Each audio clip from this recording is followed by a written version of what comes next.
You know, No, wait, maybe not. as a committed cat parent, my days are full of love and challenges. Meet Puma, the sweet-toothed cat on a precarious path toward type 2 diabetes, who can never resist a sugar high. I love you, sugar. And then there is Cosmo, with a severe caffeine addiction. Each mealtime is a battle of emotions, as I strive to meet their needs. Ooh la la! But today, I'm determined not to break their hearts, or mine.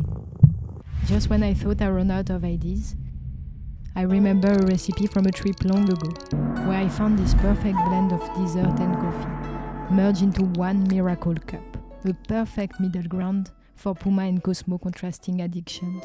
Once upon a time, in a part of the world far, far away. Are we doing trad Viet egg coffee? Not really. Skip the trends. Grab good quality Robusta beans. Cosmo, save the drama for later. In this kitchen, we don't fail. Starting with the selection of your beans. Wait a minute! Shame on you! This is what we call an appeal to origin fallacy. This fallacy occurs when a conclusion is suggested based solely on the origin of something, rather than considering its current meaning or context. Oh, yeah. Who doesn't love the aroma of freshly roasted coffee? Freshness checked. Spoon your ground coffee into your French press. Add 6 spoons, and this should serve 3 cups. And there is Puma, crushing the vid like a pro. Being the cool cats that we are, we'll allow you to pick your coffee from any corner of the globe. But make sure it's Robusta. That's one rule we can't bend. You'll be adding 6 spoons of coffee. Do not get mad if I lose track. But the rule is something like 2 tablespoons for every cup of water. Consider more if you're bold, and less if you're a pussy. Puma, the only video bomber that actually matter. Brewing with a French press? It's the French kiss of coffee, deeply personal and intimate. Just grind, pour, plunge, and enjoy a brew that's simple and yet sophisticated.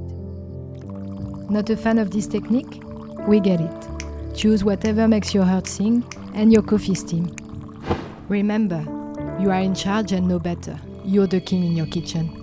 That's right, brother. Let's measure 1 cup of hot water and pour. Let the coffee bloom for 1 minute before adding more water. This is cup 2 and 3.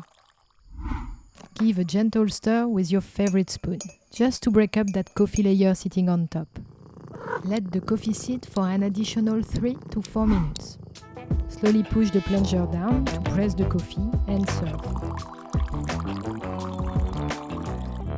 Time for the nitty-gritty. I'll make it quick and painless. Opt for coarsely ground coffee to avoid murky and bitter taste. Watch that water temp, too hot and you might end up with a burnt flavor. Any lefty can tell you, the struggle is real. But today, victory is mine. The perfect mix is usually 1 yolk for 2 to 3 spoons of condensed milk. But as anyone can tell, the condensed milk is flowing so slowly that it seems to mock the very essence of my time. But here's the thing. The beauty of this recipe lies in its flexibility. Why not just eyeball it? So grab the can and decide that life is too short for such a dawdling, and pour more than a mere drop and less than a flood. Add a pinch of salt, cinnamon. Sorry, little guys, your turn's coming up next. Grab 3 eggs from the cartoon. How about we choose eggs from the happiest chicken we know? I promise you it makes a world of difference. It's a small detail that really adds to the magic. Carefully separate the yolk from the white. But remember, should that yolk crack, you're back to square one. So say goodbye to those 3 yolks and ready yourself for an extended bout of beating. Forget manual whisking. Grab your electric beater. Beat for a few minutes. Make sure your bowl's big enough for the magic to happen, as that mix is going to puff up. Cosmo, can you get the remote? Start on low to mix well, then increase to medium or high. We need lots of air for that signature froth. That part of the recipe is a snooze fest. Ah, Cosmo. Wish we could skip ahead, but we can't. Might as well watching you and your sister getting high on catnip. I mean, why not? Check for thick ribbons of mix falling of your batter. Too runny? Keep going a bit longer before serving. Get ready to add the miracle egg condensed milk mixture. And voila. Till it's cool, just cool, into the mouth. Nice. We don't usually fish for likes, but when the bait's this juicy, we might just bite. And you should too. Now go smash that button.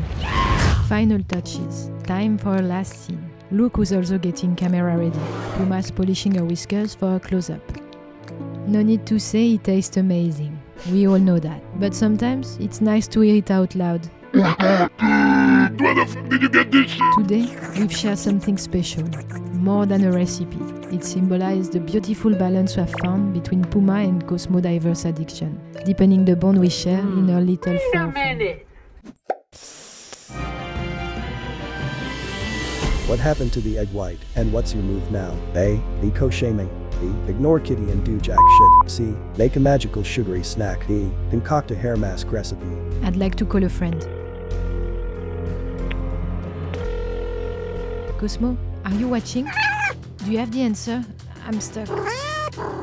Thank you, Cosmo. My final answer is D. Concoct a hair mask recipe. The correct answer was C. Make a magical sugary snack recipe. Fair enough. Let's do a coffee meringue. Here we go again. Turn on the heat on medium-high heat. Add sugar, 1 espresso, and vanilla extract. You are such a good human. At Purr Chatter, we believe in making the most of everything. Boom! Roasted. Stir for a short while. When you reach this consistency, step aside and let it cool down. In a stand blender, add the 3 egg whites. Ideally the one you didn't throw away. Whisk egg whites to peaks. Add sugar in batches and mix in your coffee syrup last. This is the texture we aim for. Wow. Load the mixture into your piping bag. And let's get to action. Bake your soon-to-be meringue in a preheated oven at 100 degrees Celsius for an hour, and then let them rest for another hour with the oven turned off. In a stand blender. If you cannot wait, might as well watch this one.